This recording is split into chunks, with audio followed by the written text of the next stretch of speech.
Well, we got limited time here with Attorney Thomas DeVore on the WMAY morning news feed. Tom, thanks for taking time with us. Your reaction to the Joint Committee on Administrative Rules blocking Governor J.B. Pritzker's mask mandate?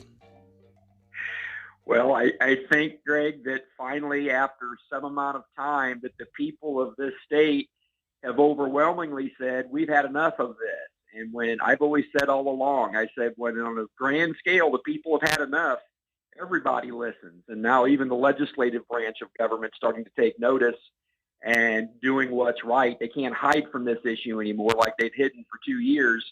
And they knew what was right to do. And if they didn't do it, there would have been consequences for them. So that's my opinion on that. So now we've got the appeals court where the governor's filed an appeal to the temporary restraining order that you secured earlier this month from Sangamon County Judge Raylene Grishow. What's the appeals court looking from for you?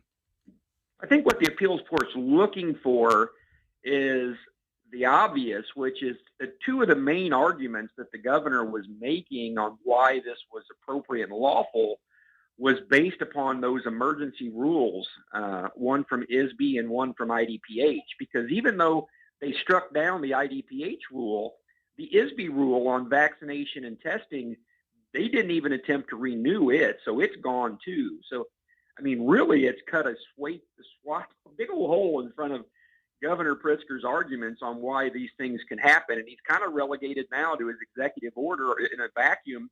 And to be honest with you, there's never been a court anywhere that's ever said that that executive order on its face and by itself can do anything. So he's really got a big problem. I think the appellate court recognizes that, wait a second, many of the arguments you made to us and you made to the trial court are gone now because the legislature has knocked those rules out. So tell me how that impacts our decision or what we're looking at necessarily. And I'm going to tell them what the obvious is that, most of their arguments are gone now.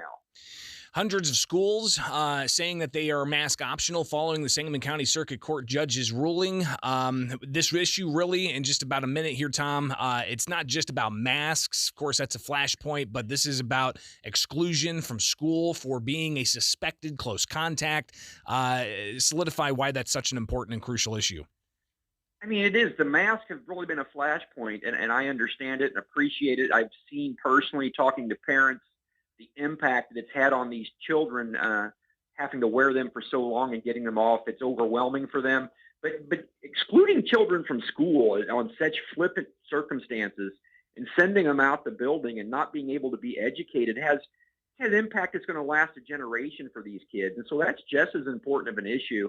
And I think our school districts know that, which is why even before the JCAR committee suspended that rule, we were pushing 600 districts out of our state, out of 800 and something, that took those policies and threw them in the garbage once they had a little bit of analysis of Judge Grishow's decision. And now that JCAR's done this, just last night we had another 30, 40, or 50. So this issue is about over, Greg, and we can move on and start getting these children healed from what they've had to suffer. Attorney Thomas DeVore, thanks so much for taking the time with us here, and we'll definitely connect again in the near future, all right? Yes, thank you, sir. It is WMAY